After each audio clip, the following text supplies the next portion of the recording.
gentlemen, the Sahara Hotel is proud to present Jery Lewis.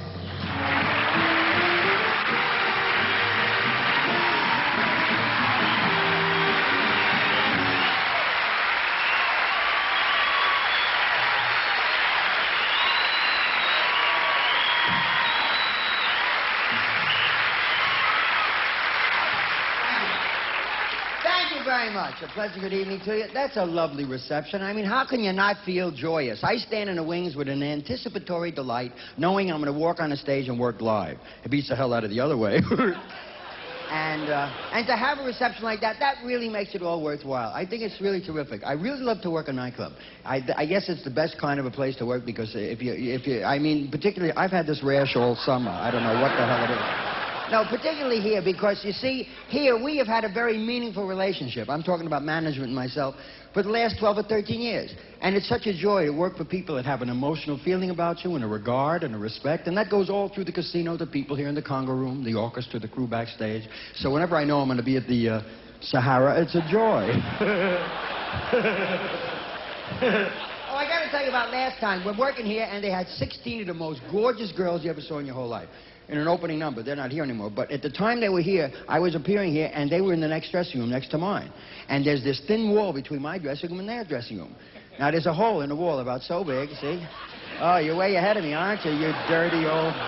Anyhow, they had a hole like that in the wall, so the guy from maintenance comes up one night. I said, what the hell are you doing? He said, I'm going to plug up the hole. I said, oh, let them enjoy themselves, for Christ's sake. I tell you about working in a nightclub. You see, when you can see an audience, that's really the key. Most performers don't really relate and identify with an audience. And I think that it's important to let an audience know that's really where it's at. When you can work to an audience and get close, this is known as the crotch shot. I'll back up so there's no pressure. And, of course, when you can see an audience, they also set the tone of the show for you. You see, this is something you don't know. An audience will set the tone of the show for the performer. Now, the performer can do a mechanical show, a spontaneous show. It really depends upon the people he sees. Now, last night we had an audience. The average age was deceased. What a slow mover that was. Anyhow, the joy of seeing people. If you like people, that's where it's at. And I love to go out and meet the public. Now, I was out in the casino today waiting for a couple of friends of mine coming in from out of town. And that's when I realized the public are really warm and affable. I'm talking about you now. Warm, affable, open, and more daring than I've ever seen before. I was talking about it with the band before, remember? I was talking to someone about the fact that people are so nice and friendly. Like, I'm standing by the roulette wheel, minding my business, and I see this cute little lady playing a slot machine. I can see she noticed me because she drank her nickels and she walked over.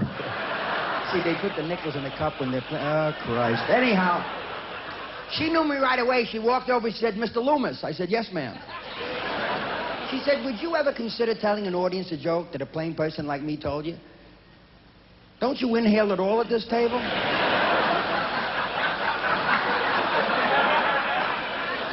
the hell are you smoking, pantyhose? I don't mind the signals you're sending up, but you're getting answers from over there.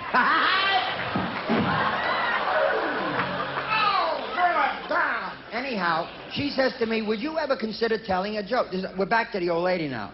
She said, would you ever consider telling a joke to the audience that a plain person like me told you? I said, ma'am, I'm not really a joke teller per se. But if I heard a joke that struck me funny, why the hell not? I would tell it to an audience. Well, she proceeded to tell me about the lady that had come home from the doctor, having had an examination, and she was flitting around the house with an energy and a vibrance and a vitality unlike anything the husband ever saw before. He said, honey, you want to tell me what the hell you're so happy about? She said, sweetheart, you know what the doctor said to me today?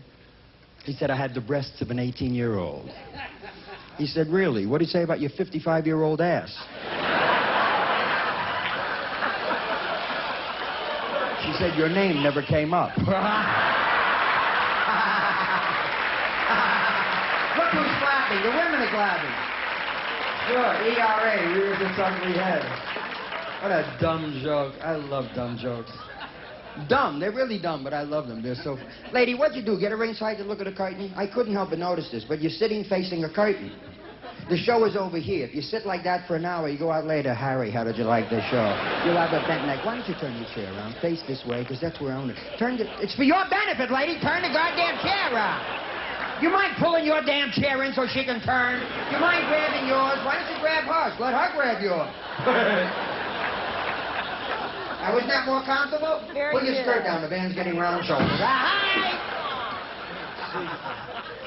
Anyhow, I love dumb jokes. I was talking about dumb, right? Why don't you cheer up, for Christ's sake? I love dumb jokes, okay? Do you like dumb jokes? They're really fun. Try this one. Do you know what a wrench is?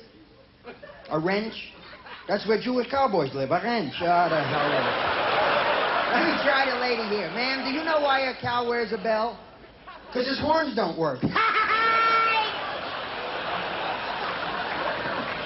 Did you hear about the nearsighted vampire that bit Dolly Parton in the neck?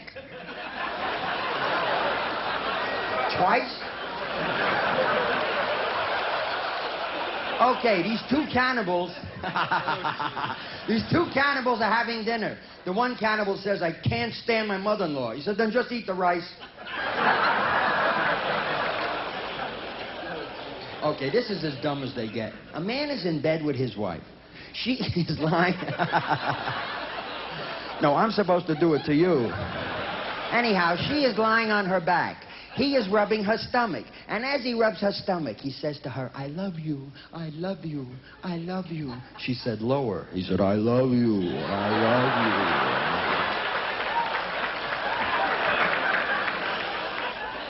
you. So this Polak goes into a 7-Eleven store, and he's carrying this thermos, and he says to the guy behind the counter, how many cups of coffee does this thermos hold? The guy behind the counter says, 6 cups. He says, okay, give me 2 black, 2 sugar and cream, and 2 decaf. That's as dumb as they get. Well, this man plays golf every Sunday. Now, we know what that's like. One, you can't even get off, and if you finally do, God forbid they ever give you your own bag. Well, this day, he goes out to play golf, and there's no balls in his bag. Because members at the club steal balls, and they do all that nonsense like children. Well, he buys a dozen balls, he plays with 3, he's on his way home, he decides he's going to put 4 in this pocket, he's going to put 5 in this pocket, and like that, he's got them. Now he goes home, but he goes home by way of commuter train. You know those trains where the people face one another? Well, he's sitting there like this. And this little old dowager is sitting opposite him, and she smiles and looks down. Holy Christ.